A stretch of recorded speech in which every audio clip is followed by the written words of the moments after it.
There's a pain that doesn't bleed, but scars deeper than any visible wound. It's the pain that comes from someone you trusted, someone you opened a space for in your heart, someone you imagined would never hurt you. And when that pain arrives, it doesn't come alone. It brings with it a flood of unanswered questions, sleepless nights, and that almost uncontrollable urge to understand, to confront, to make the other person see the damage they caused. You pick up your phone 1,000 times, type long messages asking for explanations, delete everything, rewrite, and in the end, send nothing. Because deep down, you already know. Whoever hurt you rarely has the courage to look at their own shadow, let alone the pain they left in you. And then comes the worst. You start to doubt yourself. Did I overreact? Was it me who made the mistake? Do I deserve this? Insecurity seeps into the corners of your mind, making you question even your own worth. But what if I told you there's a way to respond without saying a word? That there's a path where you don't need to beg for explanations, don't need to lower yourself by asking for attention, don't need to engage in confrontations that will only hurt you more? A path where silence isn't a sign of weakness, but of absolute strength. Where you protect yourself without closing yourself off. Where you move forward without pretending nothing happened. Because here's the truth that few have the courage to face. The best response you can give to those who hurt you isn't in the words you say, but in the life you choose to build after the pain. It's in the way you get up, recover, establish silent boundaries, and move on with dignity. It's when you stop seeking external validation and begin to cultivate an inner peace so solid that no one else can shake it. And that, my friend, that disarms anyone. This isn't just another text about forgiving and forgetting as if the pain doesn't matter. It's not about pretending everything is okay while you're falling apart inside. It's about something much deeper and more powerful. About transforming the wound into wisdom, abandonment into self-knowledge, betrayal into evolution. In the next few minutes, you'll learn 10 practical attitudes that will help you overcome the insecurity left by the person who hurt you, without needing to say a single word. Attitudes that will give you back control of your own story, that will teach you to prioritize yourself, that will show you that you are much bigger than the pain they tried to inflict on you. So, if you're tired of suffering in silence, if you want to stop going around in circles with the same unanswered questions, if you finally want to feel in control of your own healing, stay with me. What you're about to read may be exactly the turning point you've been missing. When someone hurts you deeply, the first impulse is almost always the same: to seek answers. You want to understand why, you want to hear a justification that makes some sense, you want the other person to acknowledge what they did and somehow alleviate the weight you're carrying. It's as if the explanation could stitch up the wound, as if the right words could undo the pain. But here's the uncomfortable truth. Most of the time, that explanation doesn't come. And when it does, it rarely brings the comfort you imagined. Because the person who hurt you generally doesn't have the emotional maturity to face their own behavior, acknowledge the damage, and offer something genuine in return. What you receive, when you receive anything at all, are empty excuses, shallow justifications, or, even worse, an attempt to turn the tables and make you feel guilty. Insisting on explanations is like expecting the same hand that pushed you into the abyss to pull you back in.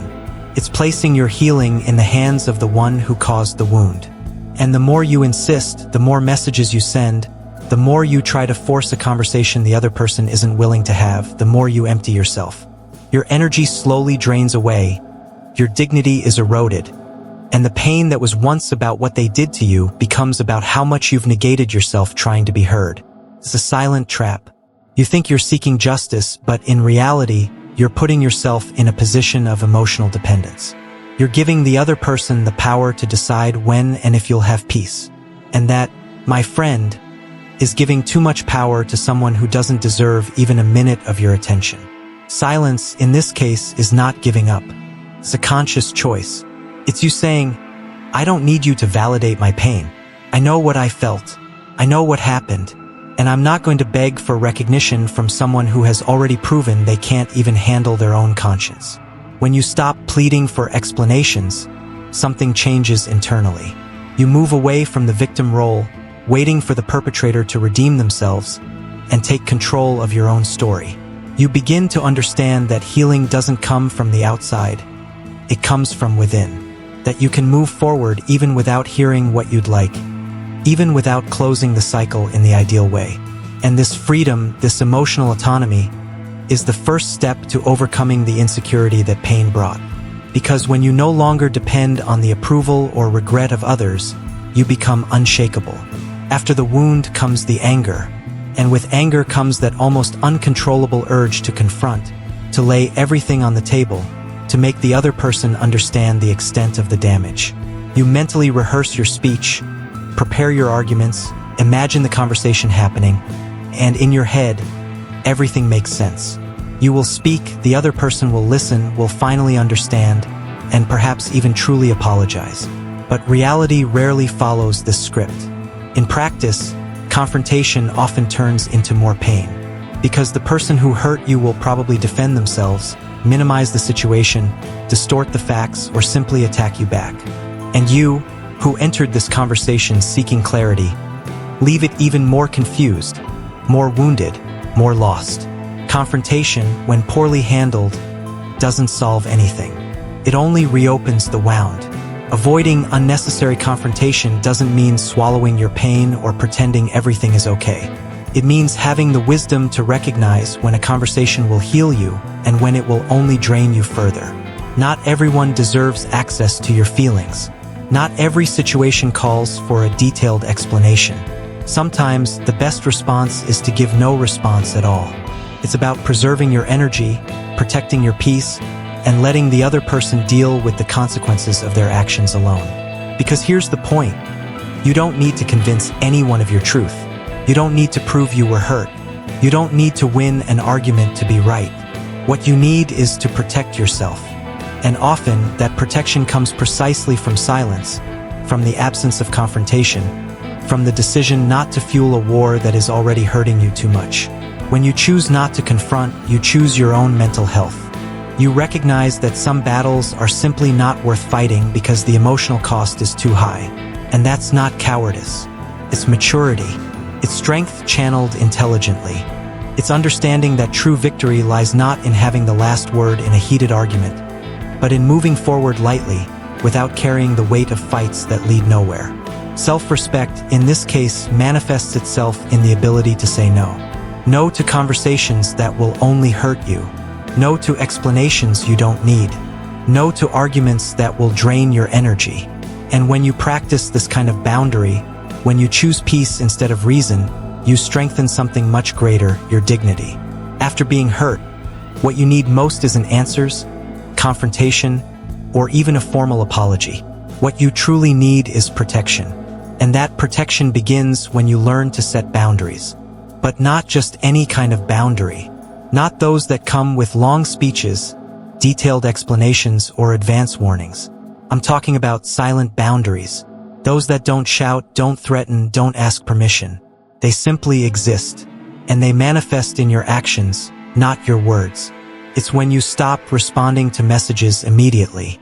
When you refuse invitations you previously accepted without thinking. When you adjust your emotional availability according to who truly deserves your time and attention. These boundaries don't need to be announced. They just need to be practiced. Many people struggle with this because they think setting boundaries means being harsh, insensitive, and pushing people away. But in reality, it's exactly the opposite. Boundaries are a form of self-care.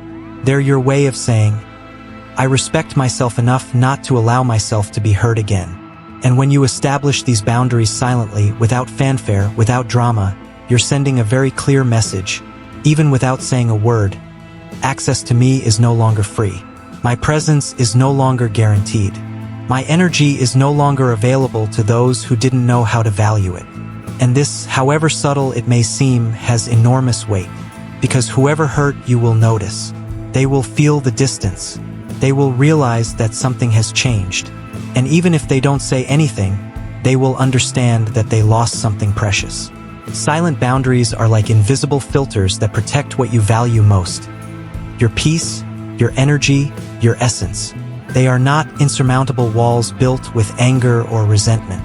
They are conscious barriers, erected with wisdom and self-love. And the beauty of it is that you don't need to justify yourself. You don't need to explain why you're not as available as before. You don't need to justify your choices. You simply act according to what is best for you. And over time, you will realize that these boundaries don't push away those who truly matter. They only filter out those who should never have been so close. And in this filtering process, you regain something fundamental: control over who is allowed into your life and how that will happen. There is no more powerful response than simply moving on.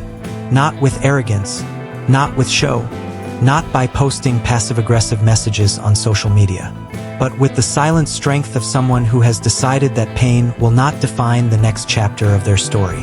When someone hurts you, they expect one of two things: either that you beg for attention, or that you remain trapped in resentment, endlessly dwelling on the past. What that person doesn't expect is for you to simply get up, dust yourself off, and move on. And that's precisely what is most disconcerting. Because when you truly move on, when you rebuild your life with dignity and purpose, you show that you didn't need that or that person to be whole. You show that you are capable of rising again on your own. And that, more than any words, is devastating for those who underestimated you. Moving forward doesn't mean pretending nothing happened. It's not about forcing smiles or feigning happiness you don't feel. It's about committing every day to small actions that bring you closer to the version of yourself you want to be. It's about waking up even when your body feels heavy. It's about maintaining your routine even when you have zero motivation. It's about investing in your projects, your dreams, your well-being, even if inside you're still processing the pain. Because healing isn't linear. It doesn't happen overnight. But every small act of self-care, every decision not to succumb to sadness, every time you choose to live instead of just surviving, you are building a new reality. A reality where the pain you felt no longer has power over who you are becoming. And here's the detail that changes everything. You don't need to prove anything to anyone. You don't need to insist on showing that you're okay. You don't need to flaunt your evolution. Because when the transformation is genuine, it doesn't need spotlights. It manifests naturally, in the sparkle that returns to your eyes, in the lightness of your movements, in the way you speak, how you position yourself, how you deal with adversity. People notice, and those who hurt you also notice. They notice that you're no longer where they left you, that you've grown, that you've become stronger, that you've become someone who no longer accepts crumbs of affection or scraps of attention. And this perception, this silent realization that you moved on without looking back, is the most eloquent answer you could give. When someone hurts you deeply, the desire for revenge is almost inevitable. You want the other person to feel what you felt. You want them to regret it, to suffer, to understand the pain they caused. And for a moment, this fantasy even seems fair. After all, why should you be the only one to carry the weight of what happened? But here's the brutal truth about revenge. It doesn't heal anything. On the contrary, it binds you even more to the past, keeps you connected to the pain, and makes you a hostage of the person who hurt you. It's like drinking poison hoping the other person will get sick. While you're planning retribution, spending energy thinking about how to make the other person suffer, you're wasting precious time that you could be investing in your own reconstruction. Revenge keeps you in the same place. Evolution liberates you. Wishing for evolution instead of revenge isn't about being passive. It's not about silently accepting what was done to you. It's about making a much smarter and more powerful choice. Using pain as fuel to become someone better, stronger, more conscious. It's about transforming the wound into learning, the resentment into maturity, the abandonment into self-knowledge. When you decide to evolve, you shift the focus from the other person to yourself. You stop asking, how can I make this person pay? And start asking, what can I learn from this? And this change of perspective changes everything. Because from that moment on, you stop being a victim of circumstances and become the protagonist of your own story. You take control, and nobody can take that away from you. True victory isn't about seeing someone else suffer. It's about looking at yourself months or years later and feeling proud of who you've become. It's about realizing that that pain, however destructive it may have been at the time, ended up taking you to a better place. Taught you about limits. It showed you what you're capable of. It strengthened you in ways you never imagined. And when you reach that point, when you look back and see how much you've grown, the person who hurt you ceases to matter. because you've evolved so much that you're no longer comparable to who you were before. And that silent but profound transformation is the greatest answer you could give. Not an answer to him, but an answer to yourself. There's a delicate balance between holding a grudge and opening up again. And that balance is called respect with boundaries. When someone hurts you, two extreme paths usually present themselves.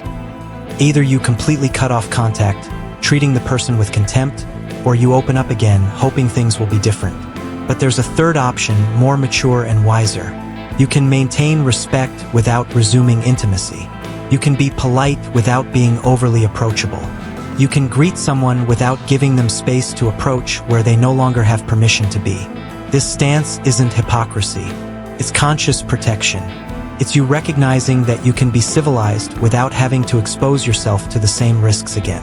Treating someone who has hurt you with respect is, above all, an affirmation of your own greatness. It's showing that you don't need to belittle others to feel better, that you won't lower yourself to the level of the person who hurt you. But along with this respect, there needs to be an emotionally locked door. Not with resentment, not with bitterness, but with clarity. Because respect doesn't mean permission. Politeness doesn't mean availability. You can be kind in a casual encounter without giving the person the impression that they can return to their former position. The difference lies in the details, in the brevity of the conversations, in the superficiality of the topics, in the absence of emotional openness. You are there, present, but not fully committed. And here's what many people don't understand. Maintaining this kind of posture isn't about punishing the other person. It's about protecting yourself. It's about not allowing history to repeat itself. Because whoever didn't value your presence before, whoever didn't care about your feelings, whoever hurt you consciously or unconsciously, doesn't deserve a second chance to do the same. The absence of emotional exposure is a shield. It's you saying, without needing to verbalize it, I learned, I grew, and I will no longer put myself in situations that compromise my peace. This kind of boundary, subtle but firm, teaches more than any speech. It shows that you've changed, that now there are barriers, that access to you is no longer free. And this lesson, learned in practice, has a profound impact. Topic 7. Use your silence more than 1,000 speeches. Silence is one of the most powerful tools you have, but also one of the most misunderstood. When you are hurt, the natural impulse is to speak. It's to explain yourself, to justify yourself, to try to make the other person understand your side. You want to be heard, you want to be understood, you want them to acknowledge the injustice of what happened. But here's something you need to understand. Not everyone deserves your explanations. Not every situation calls for words. And sometimes silence communicates much more than any speech could. Because silence is not empty. It is a choice. It's you deciding where to invest your energy, with whom to share your thoughts, to whom to give the privilege of hearing what you have to say. And when you deny this to the person who hurt you, when you simply remain silent, you are making a powerful statement of self-preservation. What makes silence so effective is precisely its unexpectedness. The person who hurt you probably expects a reaction. They expect screams, tears, demands, long messages in the middle of the night. They expect you to fall into the trap of trying to make yourself understood, of begging for attention, of pleading for answers. And when all that person finds is silence, when they realize that you simply walked away without fanfare, without drama, without giving explanations, something changes. Because silence is unsettling. It leaves the other person alone with their own conscience, without your reaction to lean on, without being able to turn you into the villain of the story, without being able to divert attention from their own behavior. Silence forces a reflection that words rarely manage to provoke. And for you, for those who choose silence, the benefits are even greater. Because when you are silent, when you withdraw, you create space. Space to process pain without external interference. Space to listen to yourself, to understand what you truly feel, to decide clearly how you want to proceed. Silence gives you back control. It takes you out of a reactive place and puts you in the place of someone who acts with intention. You are no longer being carried away by the emotions of the moment. You are no longer dancing to the music that others play. You are in command. And this feeling of autonomy, of not depending on the response of others to find your peace, is liberating. Silence is not weakness. It is the strength of someone who knows that not everything needs to be said to be understood. Topic 8. Take care of yourself as an absolute priority. When someone hurts you, it's surprising how you end up living in function of that pain. Your thoughts revolve around what happened, what could have been different, what the other person is thinking or feeling. You get stuck in a mental loop, revisiting the wound repeatedly, trying to find meaning in what doesn't make sense. And in this process, you forget the most important person in this whole story: yourself.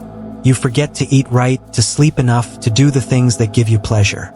All your energy is directed outward, trying to understand the other person, when it should be directed inward, taking care of those who really need attention.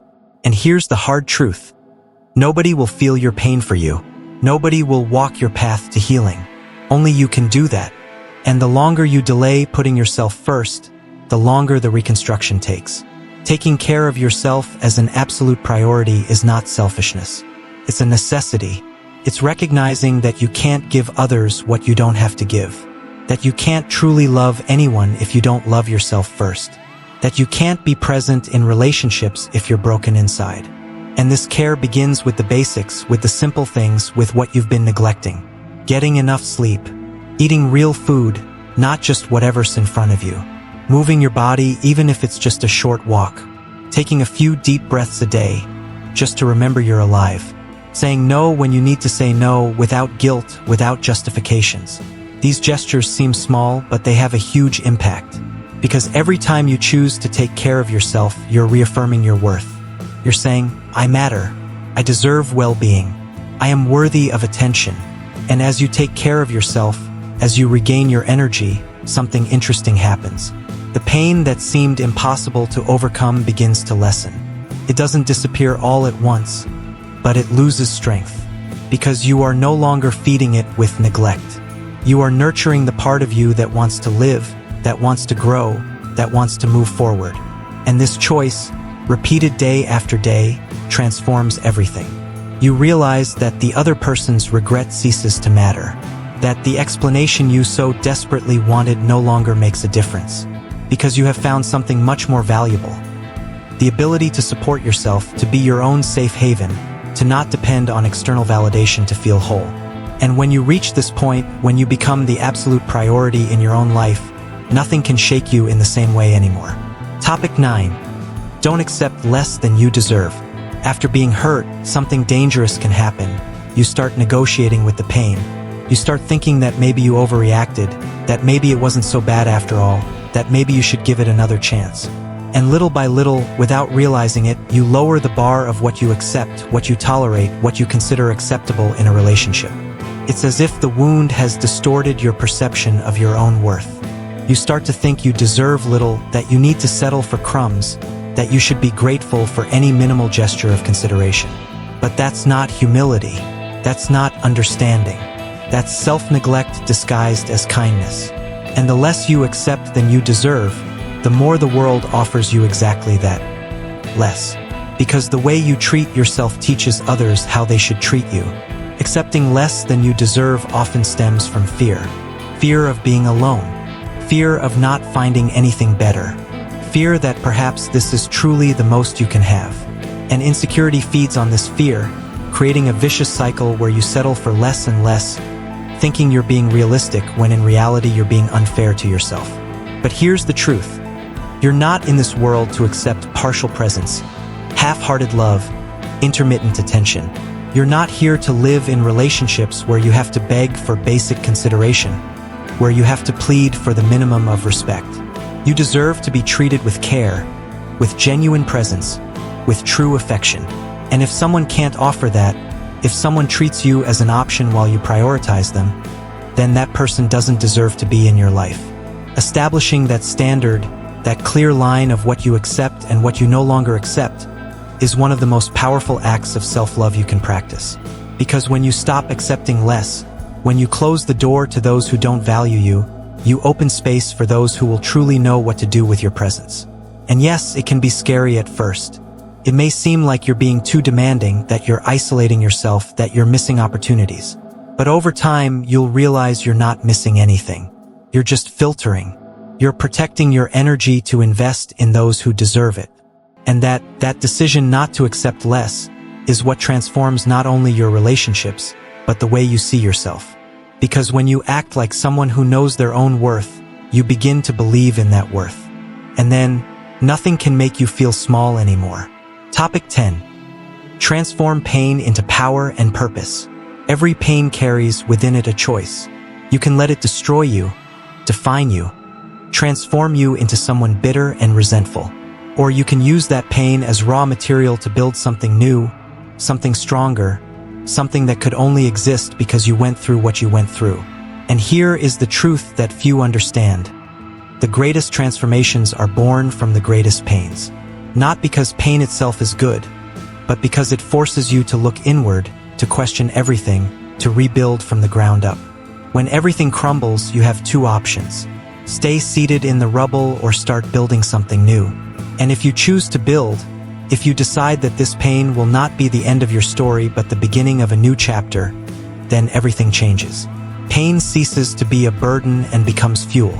Transforming pain into purpose doesn't happen overnight. It's not a single decision you make and everything is resolved. It's a process. It's you every day choosing to learn instead of playing the victim, choosing to grow instead of stagnate, choosing to use what happened as a lesson, as a filter, as a compass to avoid repeating the same mistakes. It's when you realize that the person who hurt you, unintentionally, taught you about limits, showed you what you are capable of enduring and overcoming, revealed strengths you didn't even know you had.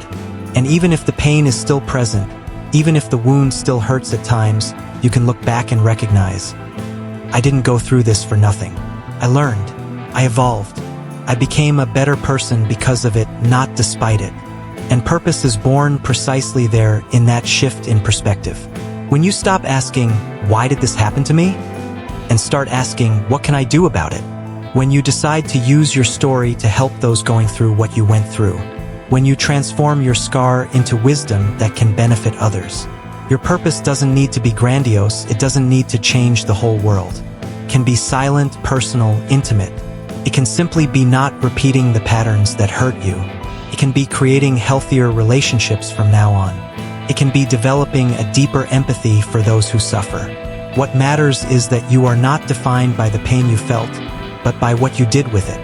And when you reach that point, when you look at your journey and see meaning even in suffering, you become invincible.